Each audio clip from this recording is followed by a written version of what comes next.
আসসালামু আলাইকুম সবাইকে। সম্মানিত দর্শক, আজকের আমরা যে ভিডিওটি নিয়ে এসেছি সেটি কিন্তু অত্যন্ত গুরুত্বপূর্ণ একটি ভিডিও।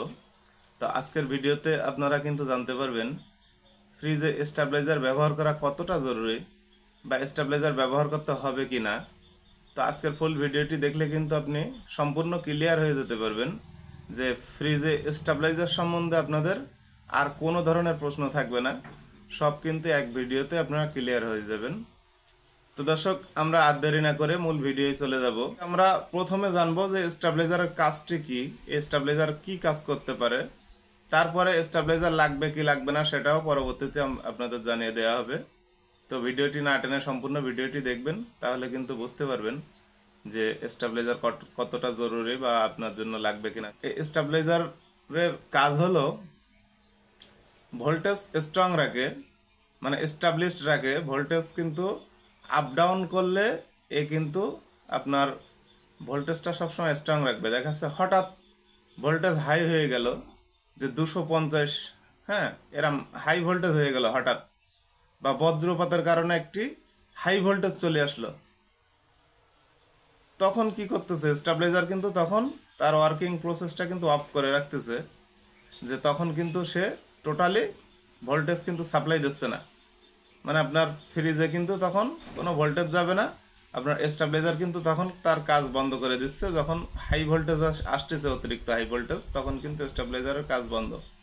আবার দেখা যাচ্ছে হঠাৎ ভোল্টেজ আপ ডাউন করে, তো ভোল্টেজ আপ ডাউন করলে কিন্তু স্টেবিলাইজারই আপনার কন্ট্রোল করবে, ফ্রিজের দিকে কিন্তু যাবে না।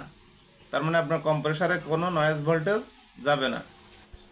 তো ফ্রিজের কম্প্রেসার কিন্তু লো ভোল্টেজে চলতে পারে না, তখন কিন্তু লো ভোল্টেজের কারণে কম্প্রেসার সিস্ট হতে পারে বা আপনার কম্প্রেসারটি কিন্তু নষ্ট হয়ে যেতে পারে।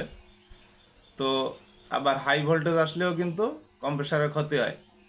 এই লো ভোল্টেজ হাই ভোল্টেজ কিন্তু স্টেবিলাইজারে প্রোটেক্ট করে। এটা কিন্তু লো ভোল্টেজ আসুক আর হাই ভোল্টেজ আসুক, আপনার এ কিন্তু 180 বা 160 বা 200 যে কোনো ভোল্টেজকে 220 ভোল্টে আউটপুট করে। এবং আবার মনে করেন যে 230, 40, 250, 60 হাই ভোল্টেজগুলোও কিন্তু কমিয়ে 220 ভোল্টে আউটপুট করে। কিন্তু ভোল্টেজটা সবসময় আপনার ফ্রিজে যে ভোল্টেজটা প্রয়োজন এবং আপনার কম্প্রেসার ভালো রাখার জন্য যে ভোল্টেজটি প্রয়োজন, সেটি কিন্তু এই ভোল্টেজ স্টেবিলাইজার সবসময় দিয়ে থাকে।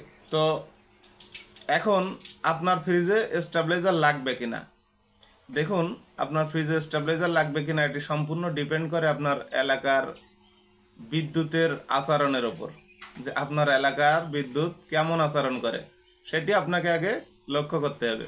যেমন ধরেন শহরে যারা থাকে তাদের কিন্তু কারেন্ট যায় না, খুবই কম কারেন্ট যায়।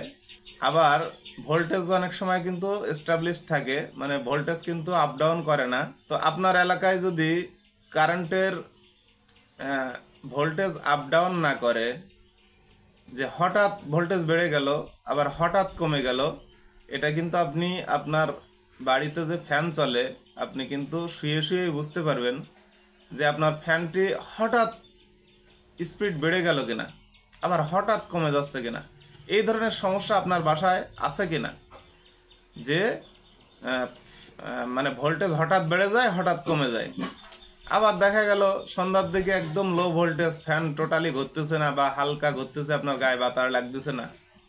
তো এই ধরনের যদি সমস্যা আপনার বাসায় থাকে, যে ভোল্টেজ আপ ডাউন এবং লো ভোল্টেজ এক সময় আবার এক সময় হাই ভোল্টেজ, এই যে ভোল্টেজের অ্যাবনর্মাল আচরণ, এর কারণে কিন্তু আপনার ফ্রিজের কম্প্রেসার নষ্ট হয়ে যেতে পারে এবং ফ্রিজের সঠিক আপনি ফ্রিজ থেকে যে সঠিক সাপোর্টটা কিন্তু আপনি পাবেন না। দেখা যাচ্ছে বরফ গলে যাবে, আপনার ফ্রিজ ঠান্ডা হবে না, হ্যাঁ, মানে এই ধরনের বিভিন্ন ইস্যু, ফ্রিজে সাউন্ড করবে, বিভিন্ন ইস্যু কিন্তু আপনি দেখতে পারবেন, যেটা আপনার ভোল্টেজের কারণেই কিন্তু হয়ে থাকে এবং আপনার কম্প্রেসারটি কিন্তু নষ্ট হয়ে যাওয়ার খুবই সম্ভাবনা থাকে। কম্প্রেসার নষ্ট হওয়ার সম্ভাবনা অনেকাংশেই বেড়ে যায়। তো এই জাতীয় নয়েজ ভোল্টেজের এরিয়াতে স্টেবিলাইজার কিন্তু মাস্ট লাগবে।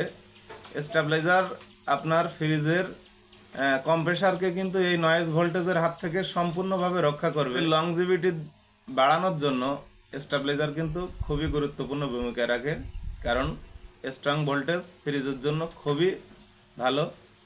আর নয়েজ ভোল্টেজ কিন্তু ফ্রিজ অবশ্যই আস্তে আস্তে আপনার ফ্রিজটা অবশ্যই নষ্ট হয়ে যাবে এবং বিভিন্ন সমস্যাতে আপনি ভুগবেন। এখন বলবো যে স্টেবিলাইজার কাদের জন্য লাগবে না। তো দেখুন, যেখানে যে এলাকায় ভোল্টেজ স্ট্রং থাকে, মানে ভোল্টেজ সবসময় ঠিকঠাক থাকে, হঠাৎ আপ ডাউন করে না, বা লো ভোল্টেজ থাকে না, বা হঠাৎ হাই ভোল্টেজ হয় না, সবসময় ভোল্টেজ স্ট্রং থাকে এবং বিদ্যুৎ কম যায়, এইসব এলাকার জন্য কিন্তু স্টেবিলাইজার ব্যবহার না করলেও ফ্রিজের কোনো সমস্যা হবে না। তো এটা দেখতে হবে যে আপনার এলাকার বিদ্যুতের অবস্থা কি, সেটার উপর ডিপেন্ড করবে আপনি স্টেবিলাইজার নেবেন কিনা। এখন আসা যাক যে স্টেবিলাইজারের আরেকটি কাজ কিন্তু আছে খুবই গুরুত্বপূর্ণ, যে একটি ফ্রিজের কম্প্রেসার কিন্তু বিদ্যুৎ হঠাৎ চলে গেল, গিয়ে আবার যদি হঠাৎ আসে সাথে সাথে, তাহলে কিন্তু কম্প্রেসারের ক্ষতি হয়। তো সেক্ষেত্রে কিন্তু 5 মিনিটের একটা ডিলের প্রয়োজন হয়, সেটি কিন্তু স্টেবিলাইজার করে থাকে। এটি কিন্তু আপনার বিদ্যুৎ সাথে সাথে আসলেই কিন্তু সাথে সাথে আউটপুট দেবে না, এই কিন্তু 5 মিনিট ডিলে করার সিস্টেমেতে রাখা আছে, যে আপনার ফ্রিজের কম্প্রেসারটি একবার অফ হইলে পুনরায় 5 মিনিট পরে অন হলে কম্প্রেসারের জন্য ভালো। সেটির কাজ কিন্তু এই স্টেবিলাইজারে করা আছে। এখানে কিন্তু আপনার কারেন্ট চলে আসার সাথে সাথে ইনপুট ভোল্টেজটি থাকবে, কিন্তু আউটপুট ভোল্টেজ 5 মিনিট পরে যাবে। তো সেক্ষেত্রেও কিন্তু আপনার কম্প্রেসারটি নিরাপদ থাকে। এই জন্য আপনার যেসব এলাকায় বেশি বেশি কারেন্ট যায় সেখানে কিন্তু স্টেবিলাইজার অবশ্যই প্রয়োজন। তো অনেক দোকান থেকে কিন্তু আপনাদের বলে দেয় যে ফ্রিজে স্টেবিলাইজার লাগবে না, কিন্তু এই কথাটা সম্পূর্ণ সঠিক নয়। কারণ স্টেবিলাইজার ছাড়া আপনার ফ্রিজটি অবশ্যই ক্ষতিগ্রস্ত হবে যদি আপনার লাইনে ভোল্টেজ আপ ডাউন করে বা হঠাৎ কারেন্ট যায় আসে। সেক্ষেত্রে কিন্তু বা low voltage maximum time voltage low থাকে, আবার কিছু কিছু টাইম ভোল্টেজ হাই থাকে, এই ধরনের সমস্যার জন্য কিন্তু আপনার ফ্রিজ সঠিকভাবে কাজ করতে পারবে না এবং আপনার কম্প্রেসার কিন্তু ক্ষতিগ্রস্ত হবে। তো এই জন্য দোকানদার বিক্রি করার জন্য বললো যে স্টেবিলাইজার লাগবে না। হ্যাঁ, এটা লাগবে না, শহর অঞ্চলে লাগবে না, যেখানে ভোল্টেজ স্ট্রং থাকে তাদের ক্ষেত্রে এটা প্রযোজ্য, সেখানে কথাটি সঠিক আছে। কিন্তু গ্রাম অঞ্চলে যেখানে ভোল্টেজের সমস্যা আছে, এখানে কিন্তু ওই কথা কিন্তু কোনো ভ্যালু নাই, কারণ এখানে কিন্তু ভোল্টেজের কারণে ফ্রিজ আপনার অবশ্যই ক্ষতিগ্রস্ত হয়ে যাবে। দর্শক, আশা করি আপনারা ফ্রিজের স্টেবিলাইজার ব্যবহার করা লাগবে কিনা, বা কোন এলাকায় ব্যবহার করা লাগবে, কোন এলাকায় ব্যবহার করা লাগবে না, এটি সম্বন্ধে আপনাদের সম্পূর্ণ ধারণা পেয়ে গেলেন। তো ভিডিওটি ভালো লাগলে অবশ্যই চ্যানেলটি সাবস্ক্রাইব করবেন এবং লাইক করে দেবেন। তো এই ছিল আজকের ভিডিও। সবাই ভালো থাকবেন, সুস্থ থাকবেন। আল্লাহ হাফেজ।